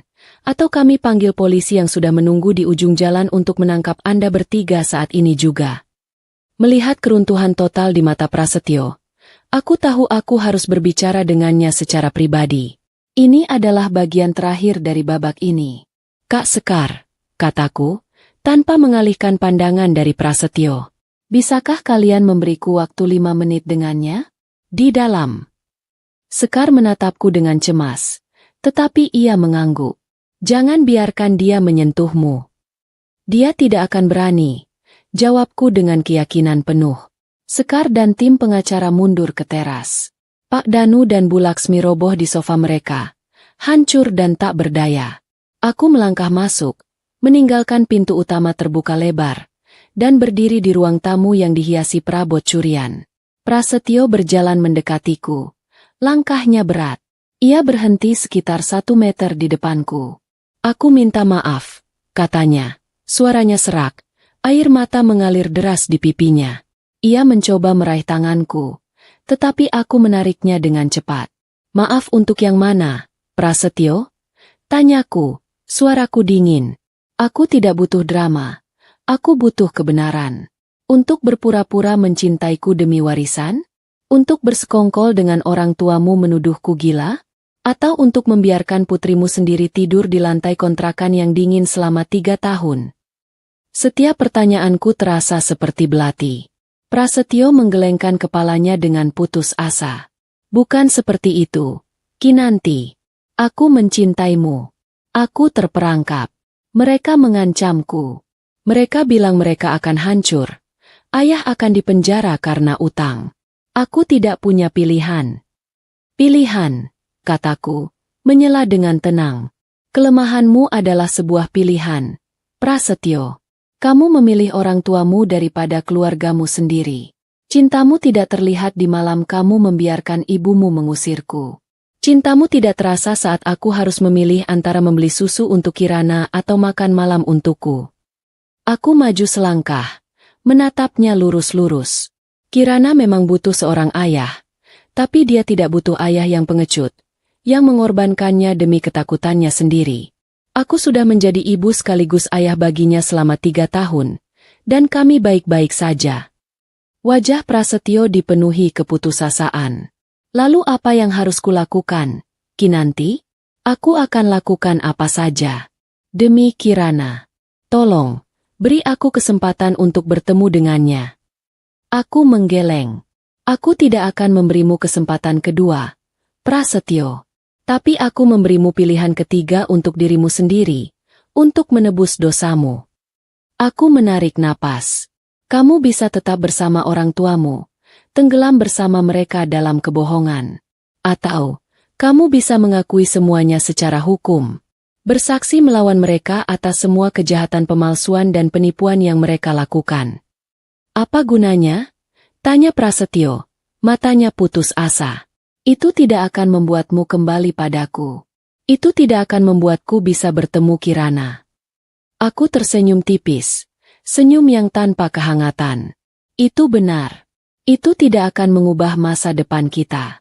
Tapi itu akan menjadi satu-satunya bukti bahwa pernah ada sedikit saja kebaikan di dalam dirimu. Satu-satunya penebusanmu. Pikirkan itu. Aku berbalik, berjalan menuju pintu tanpa menoleh ke belakang. Aku mendengar Prasetyo menyebut namaku sekali lagi, suara yang penuh penyesalan, tetapi aku tidak berhenti. Babak itu sudah selesai. Aku keluar dari rumah itu, kembali ke cahaya matahari yang menyambutku, kini sebagai Kinanti yang utuh dan kuat, meninggalkan kehancuran di belakang pintu tertutup. 24 jam yang kuberikan terasa seperti keabadian bagi mereka di Solo, tetapi bagiku dan Kirana, waktu berjalan dengan tenang dan penuh kepastian di dalam dinding penthouse yang aman. Aku tahu, saat aku menidurkan Kirana malam itu, dengan boneka percanya dipelukan dan lampu kota berkelip di luar jendela, di rumah Joglo sana, drama terakhir sedang dipentaskan. Keputusanku untuk memberi Prasetyo pilihan adalah penentu. Penebusan dosa atau kehancuran total. Aku tidak lagi memikirkannya. Aku hanya menunggu konsekuensi dari pilihan yang ia ambil sendiri. Keesokan harinya, tepat ketika jarum jam menunjukkan pukul 11 siang, saat yang sama ketika aku tiba di rumah Joglo kemarin, aku menerima kabar dari pengacaraku. Batas waktu telah berakhir. Dan keluarga itu masih di sana. Tidak ada upaya untuk mengosongkan rumah. Keputusan mereka sudah jelas. Perlawanan hingga detik terakhir. Aku memberikan instruksi singkat, dingin, dan lugas. Lanjutkan prosesnya. Kehancuran mereka terjadi secara sistematis dan tanpa ampun. Pengacaraku, didampingi jurusita pengadilan dan petugas keamanan, tiba di rumah Joglo. Mereka tidak datang untuk berdiskusi, mereka datang untuk mengambil kembali. Aku mendengar dari laporan yang kuterima, bahwa Bu Laksmi mencoba melawan. Ia berdiri di ambang pintu, merentangkan tangan, berteriak bahwa itu adalah rumahnya, bahwa itu adalah fitnah. Tetapi jurusita pengadilan hanya menunjukkan surat perintah resmi. Di hadapan hukum, jeritan histeris Bu Laksmi tidak berarti apa-apa. Petugas mulai bekerja. Menyita setiap barang yang teridentifikasi dibeli dengan uang hasil curian dari rekeningku. Sofa kulit mewah, televisi layar datar berukuran besar, lemari pendingin 2 pintu, semua dikeluarkan. Bu Laksmi menjerit setiap kali sebuah barang diangkut. Ada satu momen yang ku dengar dari laporan pengacaraku. yang membuatku hanya bisa menggelengkan kepala karena kepicikan yang menggelikan. Bu Laksmi mencoba menghalangi petugas yang mengangkat sebuah patung perunggu bergaya Bali, yang ia bangga-banggakan dibeli dengan harga puluhan juta. "Jangan! Patung itu milikku.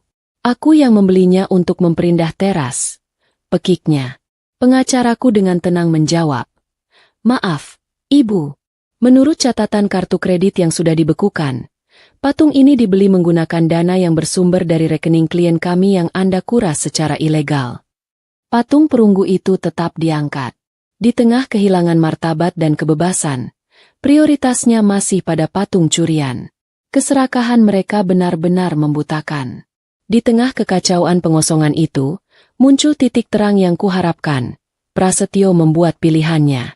Ia turun dari lantai atas, membawa ransel kecil, melewati kedua orang tuanya yang kini hanya bisa terduduk di lantai, hancur dan tak berdaya. Ia menepis tangan Bu Laksmi yang mencoba meraihnya. "Aku mau ke kantor polisi," kata Prasetyo, dengan suara yang kutahu pasti mengandung kepastian baru. "Aku mau menebus dosaku." Mendengar laporan itu, aku merasakan gelombang emosi yang rumit. Bukan kebahagiaan, tetapi semacam ketenangan. Ia memilih jalan yang benar.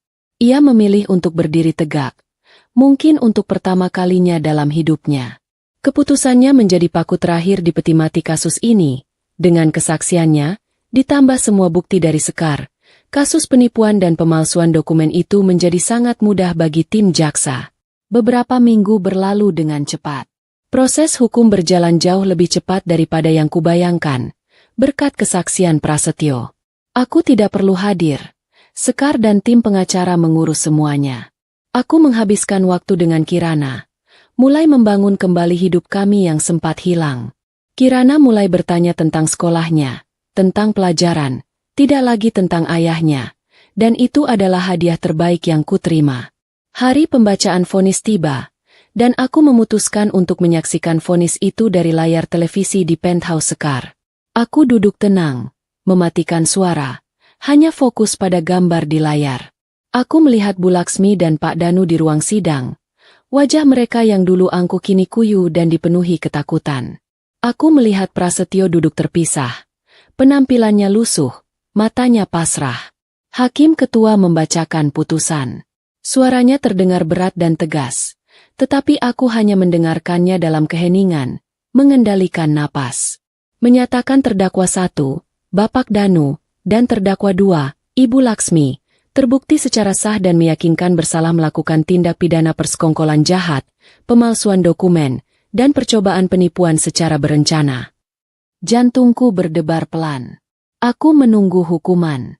Menjatuhkan hukuman pidana penjara kepada terdakwa 1, Bapak Danu, selama 12 tahun penjara, dan terdakwa 2, Ibu Laksmi, selama 15 tahun penjara. Mendengar angka 15 tahun, aku melihat Bu Laksmi menjerit di layar. Ia meronta, menunjuk-nunjuk ke arah kamera, dan aku tahu ia sedang menunjukku, memaki-makiku sebagai iblis berkerudung yang menghancurkan keluarganya. Aku hanya menatapnya. Kutukan apalagi yang lebih berat daripada apa yang sudah kulalui? Ia kehilangan kebebasan, tetapi ia sudah lama kehilangan jiwanya. Pak Danu di sebelahnya hanya memejamkan mata, menerima takdirnya. Kemudian, hakim beralih ke Prasetyo. Selanjutnya, untuk terdakwa 3, Prasetyo, menimbang statusnya sebagai saksi pelaku yang bekerja sama, justice kolaborator. Majelis hakim memutuskan menjatuhkan hukuman pidana penjara selama 3 tahun. Aku menahan napas. 3 tahun, sebuah hukuman yang masih berat. Namun, hukuman tersebut tidak perlu dijalani di dalam lembaga pemasyarakatan. Diganti dengan hukuman percobaan selama 5 tahun, dengan kewajiban melapor dan melakukan pelayanan sosial di panti asuhan yang ditunjuk selama 1000 jam. Aku menghela napas panjang. Bukan karena lega untuknya, tetapi karena itu adalah akhir yang adil. Itu adalah konsekuensi dari satu-satunya keputusan jujur yang pernah ia ambil. Ia tidak mendapatkan belas kasihan. Ia mendapatkan penebusan. Aku mengambil remote dan mematikan televisi. Layar itu menjadi gelap, dan keheningan kembali menyelimuti penthouse. Aku tidak merasakan kepuasan yang meluap-luap. Tidak ada kegembiraan. Yang kurasakan hanyalah kedamaian.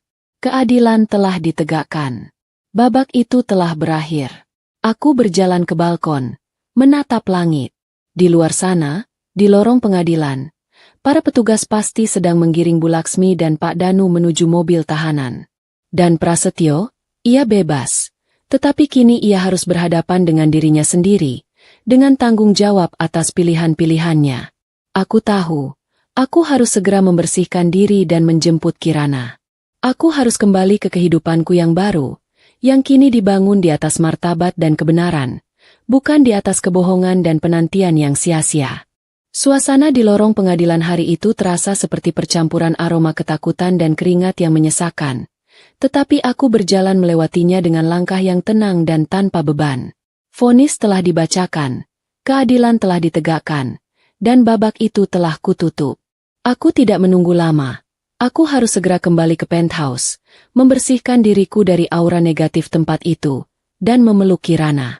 Aku berjalan cepat, diapit oleh pengacaraku, melewati kerumunan wartawan yang masih mencoba mengambil gambar. Tiba-tiba, sebuah suara memanggil namaku, suara yang sangat kukenali dan kuharap tidak perlu ku dengar lagi. Kinanti, tunggu. Aku berhenti, tetapi tidak menoleh. Aku merasakan kehadirannya di belakangku. Prasyo, ia pasti baru saja keluar dari ruang sidang. Aku menarik napas dalam-dalam, menyiapkan diriku untuk konfrontasi terakhir ini. Ia berlari kecil, napasnya tersengal, dan ketika ia berdiri di sampingku, aku melihatnya dengan jelas. Wajahnya masih pucat dan lelah, tetapi ada secercah kelegaan di matanya.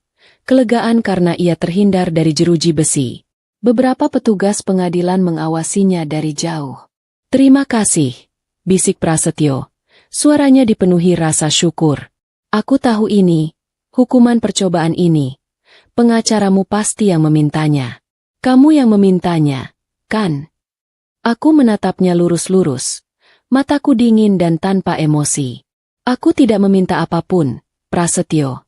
Jawabku, suaraku datar dan lugas. Aku hanya meminta keadilan.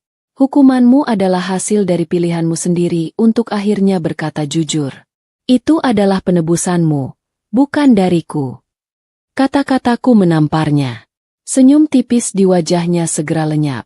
Ia mengerti bahwa ia tidak mendapatkan belas kasihan. Ia mendapatkan konsekuensi yang adil. Tapi, Kinanti, ia maju selangkah. Kini wajahnya kembali menunjukkan keputusasaan yang sama seperti di rumah Joglo. Setelah ini, bolehkah aku bertemu Kirana? Sekali saja, 5 menit? Aku hanya ingin melihatnya. Aku ayahnya, Kinanti. Aku tahu pertanyaan ini pasti akan datang.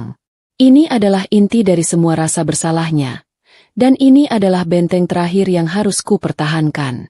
Aku menatap lorong pengadilan yang sibuk, dan aku menemukan sebuah jeda kecil, sebuah pemikiran yang absurd di tengah permintaan yang emosional itu. Aku memikirkan betapa lucunya Prasetyo. Ia berusaha keras untuk menghindari penjara, berhasil, dan sekarang ia mengira tiket kebebasannya juga berlaku untuk mendapatkan hak melihat anak. Ia mengira urusan selesai hanya dengan kata, maaf, dan status justice kolaborator. Kamu benar, kamu adalah ayahnya, kataku. Melunakan sedikit nada suaraku, tetapi kata-kataku tetap setegas baja. Tapi kamu tidak bisa. Tidak sekarang, dan mungkin tidak dalam waktu yang lama. Kenapa? Rintih Prasetyo. Aku sudah dihukum. Aku sudah kehilangan segalanya. Kenapa kamu setega ini? Ini bukan tentang tega atau tidak, Prasetyo. Jelasku, menatap matanya dalam-dalam. Ini tentang dia. Kirana sekarang berumur 8 tahun. 8 tahun pertama dalam hidupnya. Ayahnya tidak ada. 3 tahun terakhir, ia hanya tahu ibunya yang berjuang untuknya. Kami sudah membangun kembali kebahagiaan dan keamanan. Dan kamu, Prasetyo, kamu adalah luka. Aku maju selangkah, menekan poin ini. Luka. Dan aku tidak akan membiarkan apapun atau siapapun yang berpotensi merusak kebahagiaannya. Aku sudah menghabiskan 3 tahun untuk menyembuhkan luka itu. Kirana butuh ayah yang kuat, yang melindunginya, bukan ayah yang rapuh dan terombang-ambing oleh ketakutan sendiri. Ia mencoba membalas. Aku bisa menjadi ayah yang baik. Aku akan berjanji. Kamu tidak bisa menjadi ayah yang baik sekarang. Potongku. Kamu harus menyembuhkan dirimu sendiri dulu. 5 tahun ke depan, fokuslah pada hukuman sosialmu. Fokuslah pada pelayanan di panti asuhan itu. Belajarlah untuk tidak menjadi lemah. Belajarlah untuk menjadi manusia yang utuh. Baru setelah itu, kamu bisa memikirkan peran sebagai ayah. Prasetyo terdiam. Kata-kataku menamparnya lebih keras daripada palu hakim. Aku memberikan sedikit sentuhan harapan, karena aku tahu ia membutuhkan itu untuk menjalani penebusannya. Lalu kapan? Tanyanya. Suaranya sangat lirih. Aku menatap lorong panjang di depanku. Mungkin suatu hari nanti. Saat Kirana sudah cukup besar untuk mengerti. Saat dia bertanya tentangmu, dan aku bisa menceritakan segalanya, termasuk kebenaran bahwa pada akhirnya, ayahnya memilih melakukan hal yang benar. Aku mengakhiri kalimatku, menyerahkan keputusan terakhir. Saat itu, aku akan membiarkan dia yang memutuskan apakah dia mau bertemu denganmu atau tidak. Itu adalah haknya, bukan hakku, dan bukan hakmu. Aku telah mengakhiri hubungan ini dengan cara yang paling adil yang kubisa. Aku telah menyerahkan kunci keputusan kepada Kirana. Di masa depan, aku telah mengambil kembali kekuatan dari Prasetyo, dan ia tidak punya pilihan selain menerima. Aku berbalik, berjalan menjauh. Aku harus pergi. Kirana menungguku. Kinanti. Panggilnya sekali lagi. Aku berhenti, tetapi tidak menoleh. Aku akan selalu mencintaimu dan aku akan menunggu sampai kapanpun. Serunya. Aku memejamkan mata sejenak, merasakan kejujuran dalam kalimatnya, tetapi itu tidak berarti apa-apa lagi bagiku. Cintamu adalah harga yang terlalu mahal untukku, Prasetyo. Bisikku pelan, sebuah kalimat perpisahan yang hanya bisa ku dengar sendiri. Aku melangkah pergi, tanpa menoleh ke belakang. Aku berjalan melewati kerumunan, melewati pintu kaca pengadilan, dan melangkah keluar menuju cahaya matahari. Aku tidak perlu melihat Prasetyo yang roboh ke dinding lorong, menangis dalam diam. Aku tidak perlu melihat mobil tahanan yang menjauhkan Bu Laksmi dan Pak Danu. Harga sebuah pengkhianatan telah lunas terbayar. 2 tahun telah berlalu sejak palu keadilan diketuk, dan kini hidupku bergerak pada kecepatan yang tak pernah kusangka. Rumah joglo di Solo, peninggalan orang tuaku, kini telah direnovasi total. Warna kayu jati yang tadinya kusam karena aura pengkhianatan, kini memancarkan kehangatan, dikelilingi taman rimbun yang penuh bunga melati dan mawar. Rumah itu bukan lagi sebuah kurungan atau simbol keserakahan. Rumah itu telah menjadi sebuah rumah, tempat di mana tawa Kirana bebas bergema. Aku, Kinanti, telah bertransformasi sepenuhnya. Aku bukan lagi tukang jahit dari kontrakan sempit. Aku adalah direktur utama dari jaringan butik hotel dan studio batik mewah peninggalan ayah dan ibu.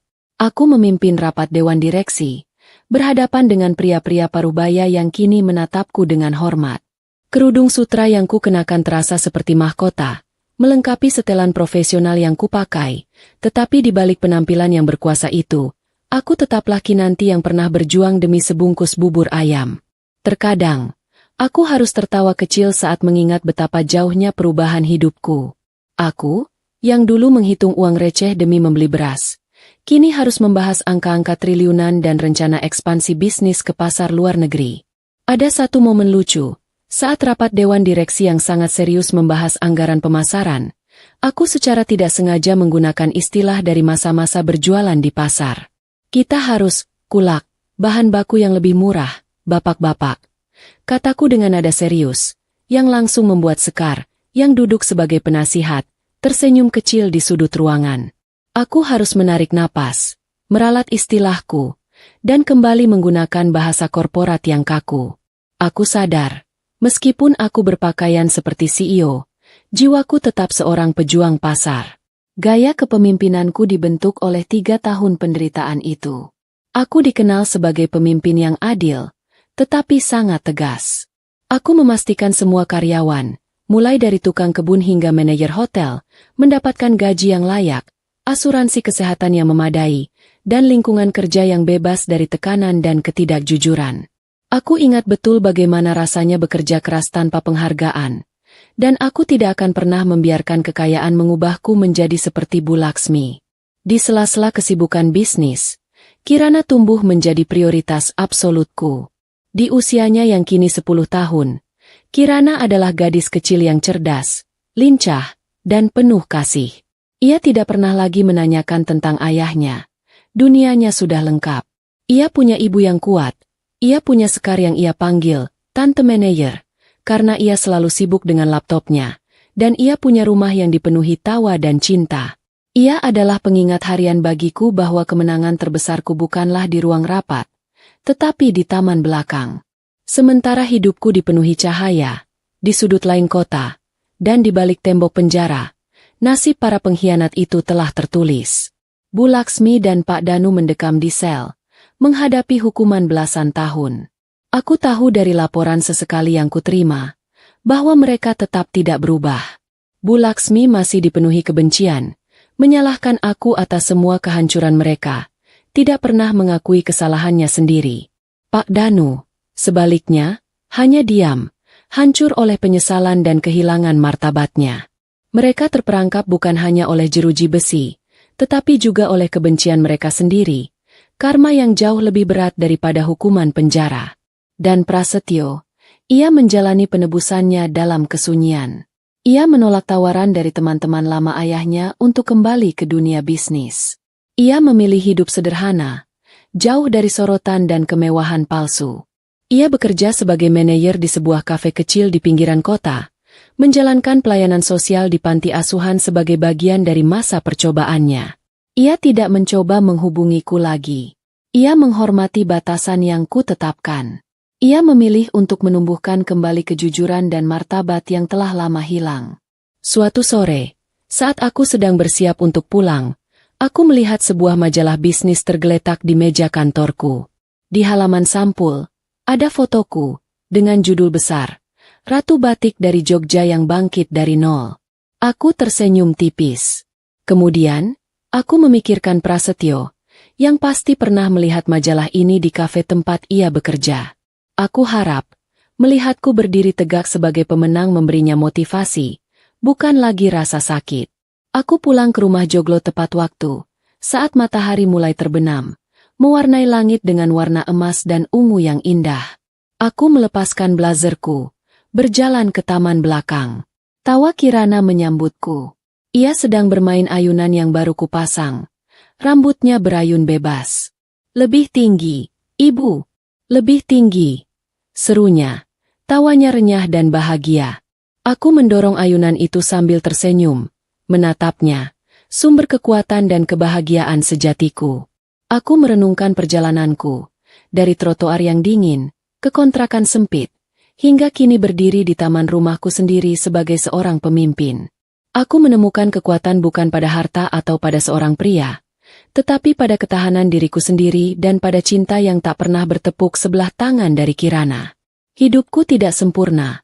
Aku adalah seorang ibu tunggal dengan masa lalu yang penuh luka. Tetapi kini aku utuh.